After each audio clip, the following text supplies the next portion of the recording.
आइए भक्तों, सुनते हैं तुलसी विवाह की सुंदर और पुरानी कथा। प्रेम से बोलो तुलसी माता की जय। बहुत समय पहले की बात है।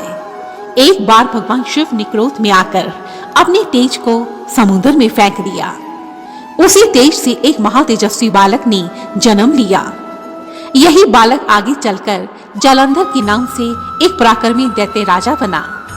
दैत्य राज जालंधर की राजधानी का नाम भी उसी के नाम पर जालंधर नगरी था। समय आने पर दैत्य राज जालंधर का विवाह दैत्य काल नेमी की कन्या वृंदा के साथ हुआ। वृंदा का जन्म राक्षस कुल में हुआ था, परंतु राक्षस कुल में जन्म लेने के बावजूद भी वृंदा भगवान विष्णु की परम भक्त थी। वृंदा सच्चे हृदय से भगवान विष्णु की भक्ति करती थी। वृंदा का विवाह दैत्य राज जालंधर के साथ हुआ।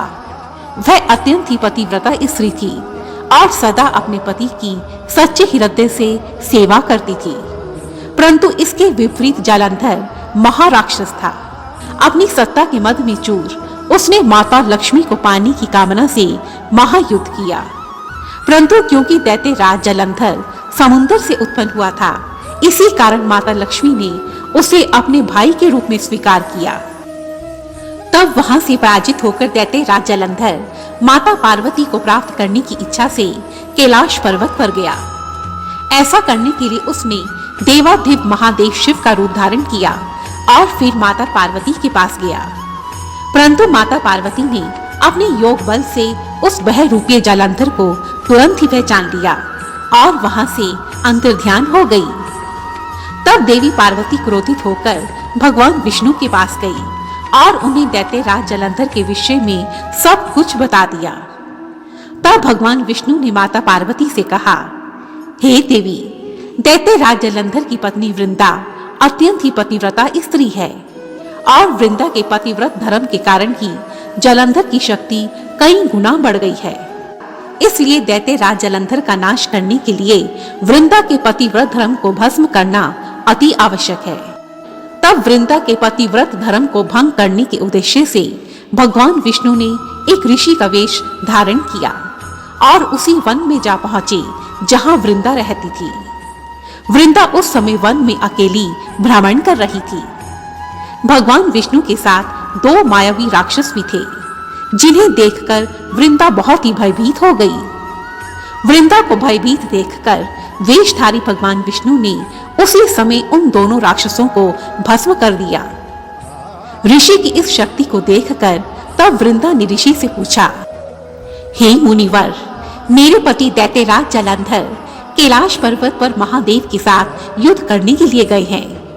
आप मुझे मेरे पति की कुशलता का कोई भी समाचार देने की कृपा करें।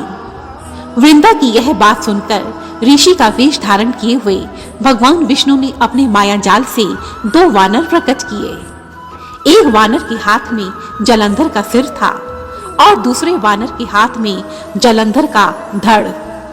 अपने पति की यह दशा देखकर वृंदा वहीं मूर्छित होकर गिर पड़ी। कुछ देर के पश्चात जब वृंदा को होश आया तो उसने ऋषि रूपी भगवान विष्णु से यह प्रार्थना की, हे मुनिवर, कृपा कर आप मेरे पति को जीवित कर दें। वृंदा की यह बात सुनकर भगवान विष्णु ने अपनी माया से जालंधर का सिर धड़ से जोड़ दिया और वह स्वयं भी जालंधर के उस शरीर में प्रवेश कर गए। वृंदा को भगवान विष्णु के इस छल का जरा भी आभास नहीं हुआ। तब जालंधर का रूप धारण किए हुए भगवान विष्णु के साथ वृंदा अपनी उसी कुटिया में रहने लगी, जिस कारण उसका सतीत्व भंग हो गया और इसके साथ ही उसका पतिव्रत धर्म भी नष्ट हो गया।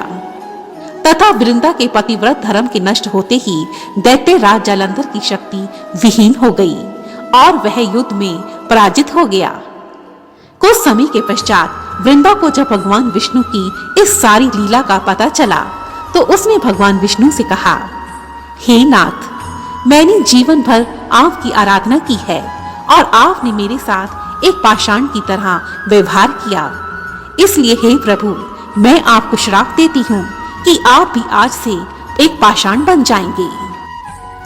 भगवान विष्णु वृंदा के साथ किए गए छल के कारण स्वयं को बहुत ही लज्जित महसूस करने लगे इसलिए वृंदा के श्राप को जीवित रखने के लिए उन्होंने अपना एक रूप पत्थर के रूप में प्रकट किया, जो बाद में शालिग्राम कहलाया।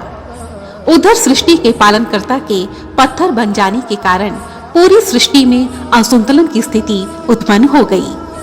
यह स्थिति देखकर सभी देवी देवताओं ने वृंदा से यह प्रार्थना की, हे देवी, कृपा कर आप इस जगत के पालनकर्ता को अर्थात श्री हरि को श्राप मुक्त कर दीजिए।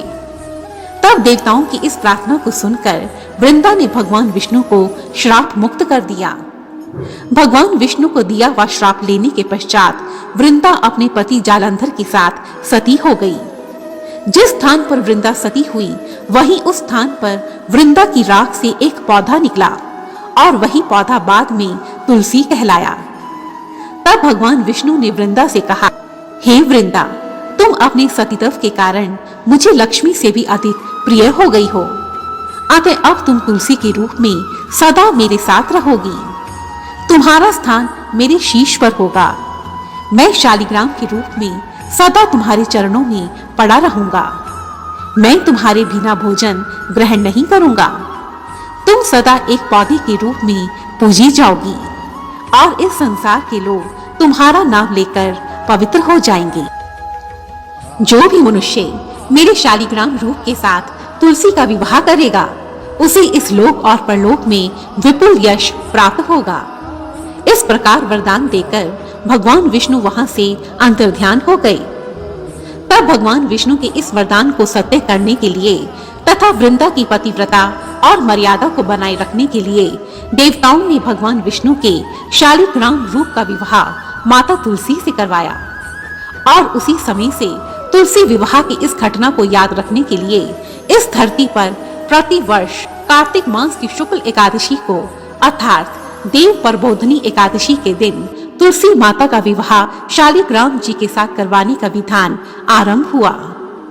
ऐसी मान्यता है कि जो भी मनुष्य देव प्रबोधनी एकादशी के दिन तुलसी विवाह संपन्न करवाता है उसे सुख, सौभाग्य, यश, धन संपदा इत्यादि की प्राप्ति होती है।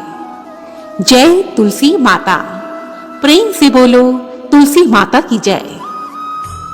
तो यह थी तुलसी विवाह की पौराणिक कथा। यदि आपको यह कथा पसंद आई है तो कमेंट बॉक्स में जय तुलसी माता अवश्य लिखें और मेरी ऐसी ही सभी वीडियोस को देखने के लिए रेड कलर के बटन को प्रेस कर इस चैनल को सब्सक्राइब करें तथा साथ ही बेल आइकन को भी जरूर दबाएं। धन्यवाद।